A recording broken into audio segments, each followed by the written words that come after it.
सो दोस्तों welcome to money stalkers. तो इस वीडियो के अंदर मल्टीपल स्टॉक्स के बारे में हम लोग बात करेंगे। तो चलिए सबसे पहले हम लोग बात करते हैं इन्फोसिस के बारे में। इन्फोसिस का अगर आप परफॉर्मेंस देखोगे तो ऑलमोस्ट हमें फ्लैट कंपनी ने परफॉर्म किया। विप्रो का परफॉर्मेंस देखोगे तो फ्लैट हमें परफॉर्म किया है, कोई ज़्यादा हमें जंप नज़र नहीं आई। आज के दिन अगर अपने मार्केट को ऑब्जर्व किया होगा तो सबसे पहले मार्केट नेगेटिविटी में गया और बाद में एक कंसिस्टेंटली हमें परफॉर्म करते नजर आया। कोई मोमेंट्स हमें मार्केट के अंदर नजर नहीं आई। अगर मार्केट ये दोस्तों फ्लैट परफॉर्मेंस करे, नेगेटिविटी परफॉर्मेंस करे, तो उसका इंपैक्ट हमें हर एक स्टॉक्स के अंदर, हर एक सेक्टर के अंदर आपको नजर आ जाता है। तो इन्फोसिस के अंदर अभी भी बहुत सारे लोगों के डाउट्स निकल के आ रहे, बहुत सारे क्वेश्चन है। तो चलिए उन क्वेश्चंस के बारे में बात करते हैं और एंड ऑफ द वीडियो आपके अंदर शानदार तरीके से कॉन्फिडेंस दोस्तों 100% डेवलप होने वाला है। तो चलिए अभी हम बात कर लेते हैं। तो बेसिकली यहाँ अगर आप देखोगे तो LIC पोर्टफोलियो शेयर, तो ये मैंने बहुत बार आपके साथ न्यूज़ शेयर किया था। रिलायंस के बाद हमने बात किया तो उसके बारे में भी मैंने आपके साथ शेयर किया। TCS के ऊपर हमने वीडियोस क्रिएट किया, उसके बारे में भी हमने बात किया। और इन्फोसिस के बारे में मैंने बहुत बार दोस्तों इस न्यूज़ के बारे में आपके साथ अपडेट्स किया था, जहाँ LIC के द्वारा ह्यूज अमाउंट ऑफ बाइंग हमें इन कंपनीज के अंदर नजर आ चुकी है।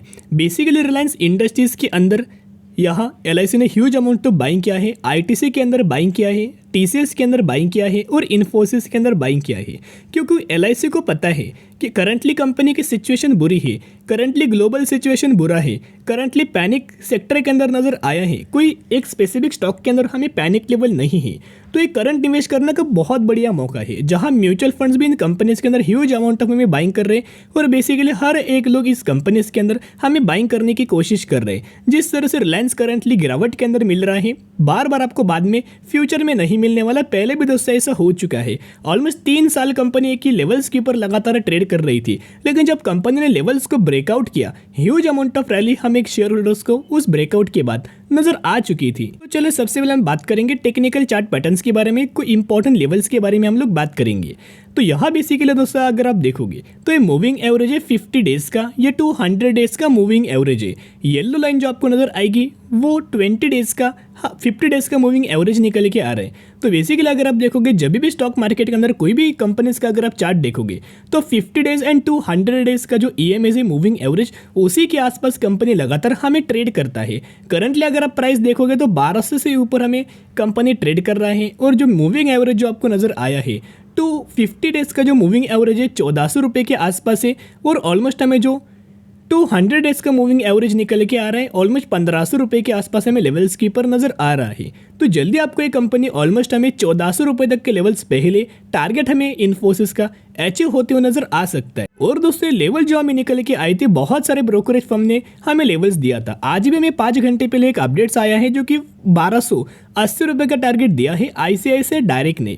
जो मैंने एक दिन पहले कल के दिन जो मैंने आपके साथ इन्फोसिस का वीडियो शेयर किया था, उसके अंदर हमने इस पॉइंट के बारे में कवर अप किया था कि कंपनी को और जून क्वार्टर के अंदर परफॉर्मेंस बुरा आ सकता है। लेकिन ब्रोकरेज फर्म का ये मानना है कि अगर कंपनी बुरा भी परफॉर्म करे तो ही कोई भी बात नहीं, क्योंकि आने वाले फ्यूचर में पता है कंपनी का फ्यूचर कैसा है। तो जिसके हिसाब से बहुत सारे ब्रोकरेज फर्म ने टारगेट कट किया है। लेकिन कट करने के बाद भी टारगेट क्या है इन्फोसिस का? 1600 रुपये का टारगेट, 1700 रुपये का टारगेट। कई ब्रोकरेज फर्म ने हमें ऑलमोस्ट इस कंपनी का जो टारगेट 2000 रुपीज का भी टारगेट दिया हुआ है। तो चलिए सबसे पहले हम लोग बात करते हैं टेक्निकल चार्ट पैटर्न्स के बारे में। यही दोस्तों हर एक सवालों का जवाब हम लोग बात करेंगे।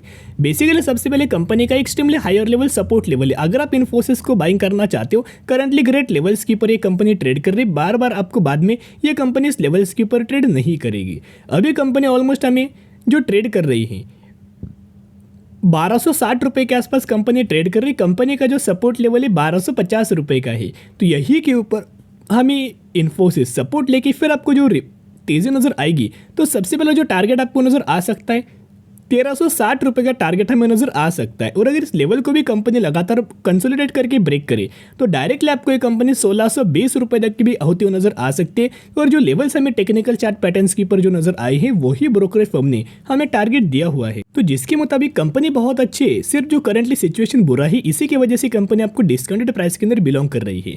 तो FIs कंपनी के अंदर बाइंग कर रहे, DIs कंपनी के अंदर बाइंग कर रहे, म्यूचुअल फंड्स की खरीदारी हमें नजर आई है। हर एक लोग इन्फोसिस के अंदर बाइंग कर रहे हैं। तो पैनिक मत होना, अच्छी खासी बातें आपने निवेश किया है। और अगर आपको निचले लेवल के ऊपर इन्फोसिस मिले या फिर जो लोग फ्रेश बाइंग करना चाहते हो, करंटली बहुत अच्छे खासे लेवल्स के ऊपर ट्रेड कर रही है, तो buy on the strategy apply करके फंडामेंटली स्ट्रॉन्ग कंपनी को लंबे समय के लिए होल्ड करना। और एक जो नेगेटिव न्यूज जो हमें निकल के आई थी, जो कि सीईओ का हमें स्टेटमेंट नजर आया था कि आने वाले समय का जो Q1 का और Q2 का जो रिजल्ट्स आने वाला है, या फिर जो जून क्वार्टर का और उसके अगले क्वार्टर का जो रिजल्ट्स हमें नजर आने वाला है, उसके अंदर हमें कंपनी का और भी बुरा हमें परफॉर्मेंस नजर आ सकता है। लेकिन उन्होंने ऐसे प्रिडिक्ट किया है कि कंपनी अगले 2 क्वार्टर के अंदर तो पैनिक टेबल हो सकती है, लेकिन उसके बाद कंपनी का परफॉर्मेंस धीरे धीरे करके आगे हमें बढ़ता नजर आ सकता है। इसके पीछे का रीजन है कि कोविड के चलते कंपनी का अगर अपनी परफॉर्मेंस देखा होगा तो बहुत सारे क्लाइंट्स हमें इन कंपनीज को अप्रोच कर रहे थे, बहुत सारा काम हमें कंपनी को दे रहे थे, तो कंपनी के अंदर वर्कलोड लगातार बढ़ रहा था। इसकी वजह से कंपनी ने क्या हायरिंग किया था। लेकिन करंटली हो क्या रहा है, लगातार एम्प्लॉयज को ये कंपनीज हमें निकाल रही है, क्योंकि करंटली अगर आप लॉजिक देखोगे तो बेसिकली पहले जितना काम था उतना हमें काम नजर नहीं आया, तो डिमांड के अंदर ड्रॉप हुआ। अगर डिमांड के अंदर ड्रॉप होगा तो हर एक पैरामीटर्स के अंदर हमें ड्रॉप नजर आएगा, और वही सिचुएशन करंटली इन कंपनीज के अंदर नजर आ रही है। तो जितना गिरे उतना खरीदारी करना और लंबे समय के लिए होल्ड करना। आपने बहुत अच्छी कंपनी के अंदर निवेश किया है। चलिए अभी हम लोग बात करेंगे हार्डवाइन इंडिया लिमिटेड के बारे में। यही वो कंपनी है जो बहुत ज़्यादा चर्चे में करंटली नजर आ रही है, और यही कंपनी के अंदर 1:3 रेशियो के अंदर बोनस का और 1:10 रेशियो के अंदर स्प्लिट का आपको दोस्तों बेनिफिट मिलने वाला है। यानी कि 3 के बदले 1 आपको बोनस शेयर दिया जाएगा और 1 के बदले 10 आपको शेयर हमें मिलने वाला है। अगर आपके पास 10 शेयर होंगे तो 10 के बदले आपको 100 शेयर मिलेंगे एज अ स्प्लिट। तो दोनों बेनिफिट आपको एक ही कंपनी के अंदर मिलने वाला है। तो कंपनी कैसी है, तो ज़रूर कंपनी के बारे में स्टडी करना, एनालिसिस करना, उसके बाद निवेश करना। एक बेसिक आइडिया देना चाहूँगा। बेसिकली कंपनी का रिटर्न अगर आप देखोगे 300% का रिटर्न 1 सालों में कंपनी ने शेयर होल्डर्स को प्रोवाइड कर चुका है। तो जिसकी वजह से कंपनी अच्छा है ऐसी बात नहीं है, लेकिन मैं जरूर आपको ये शेयर करूँ कि कंपनी के अंदर अनाउंसमेंट हमें नजर आया है। बाकी एनालिसिस करना, स्टडी करना, उसके बाद निवेश करना। तो बेसिकली बहुत सारे आपको कंपनीज मिल जाएंगे कि बोनस का अनाउंसमेंट करते हैं, स्प्लिट का अनाउंसमेंट करते हैं, और डायरेक्टली कंपनी के अंदर गिरावट ही गिरावट नजर आती है। क्योंकि बहुत ज़्यादा लोग क्या करते हैं, बोनस को देख के निवेश करते हैं, स्प्लिट को देख के निवेश करते हैं। आपको हमेशा बिजनेस को देख के निवेश करना है और पैरामीटर्स को देख के निवेश करना है, और कंपनी की फ्यूचर डिमांड क्या हो सकती है उसको एनालिसिस करके निवेश करना चाहिए। अभी हम लोग बात करेंगे IEX के बारे में। तो बेसिकली कंपनी का आज के दिन भी कोई ज़्यादा परफॉर्मेंस नहीं किया, एक फ्लैट क्लोजिंग नज़र आ चुकी है। अभी भी IEX का जो सपोर्ट लेवल नज़र आ रहा है 150 रुपीज़ का ही सपोर्ट लेवल नज़र आ रहा है। लेकिन अभी भी अगर आप देखोगे ब्रोकरेज फर्म के द्वारा हमें टारगेट दिया गया है 179 रुपीज़ का, यानी कि अभी भी 180 रुपीज़ का टारगेट हमें IEX के अंदर दिया हुआ है। सबसे पहले चीज़ कि कंपनी का जो बिजनेस अपडेट्स आया था, उस बिजनेस अपडेट्स के अंदर जो वॉल्यूम्स का जो डेटा था उसके अंदर बहुत ज़्यादा इंक्रीज हो चुका था, मंथ ऑन मंथ बेसिस भी और ईयर ऑन बेसिस भी। तो बेसिकली किस तरह से हमें आने वाले समय के अंदर IEX के अंदर क्या निवेश करना चाहिए, तो दोस्तों एक पॉइंट नोट करना। अगर आप निवेश करेंगे तो स्लाइटली में रिस्क नजर आ रही है, क्योंकि अगर आप IEX का पैरामीटर्स देखोगे तो पिछले बहुत सारे क्वार्टर से कंपनी बुरा हमें परफॉर्म कर रही थी। इसी की वजह से कंपनी के अंदर गिरावट नजर आई है। लेकिन अगर कंपनी Q4 रिजल्ट्स के अंदर भी शानदार तरीके से परफॉर्म करती है तो एक श्योरिटी आ जाए, एक कॉन्फिडेंस हमें आ जाएगा, और विथ फुल ऑफ कॉन्फिडेंस आप इस कंपनी को लंबे समय के लिए होल्ड कर पाओगे। कंपनी का बहुत अच्छा बिजनेस है, और करंटली आपको पता है समर महीना स्टार्ट हो चुका है, तो बहुत ज़्यादा लोग क्या करते हैं, पावर का कंजप्शन होता है, पावर का यूटिलाइजेशन होता है। तो जितना ज़्यादा पावर का यूटिलाइजेशन होगा उतना IEX कंपनी को भी बेनिफिट नजर आएगा। तो बेसिकली शेयर होल्डिंग पैटर्न्स के बारे में हम लोग बात करेंगे। यहाँ अगर आप देखोगे तो प्रमोटर्स की कोई भी हमें होल्डिंग नहीं है, लेकिन FIs ने लगातार हमें माल बेचा था। लेकिन दोस्तों अगर आप देखोगे खुश खबर है कि 15.49% से बढ़ के 17.88% का FIs ने माल खरीदारी किया है। DIs ने स्लाइटली माल बेचा है और पब्लिक ने स्लाइटली माल बेचा है। जितना भी माल पब्लिक ने DIs ने बेचा है उतना ही माल FIs ने और अदर्स ने हमें बाइंग किया है। तो ये बहुत ही अच्छी खासी बात है। लेकिन दोस्तों जल्दबाजी मत करना, कंपनी का रिजल्ट आने देना और रिजल्ट कैसा आते उसके बाद निवेश करना। चलिए आज के लिए इतने। अगर आपको वीडियो पसंद है जरूर वीडियो को लाइक और चैनल को सब्सक्राइब कर सकते हो। फिर मिलेंगे, बाय।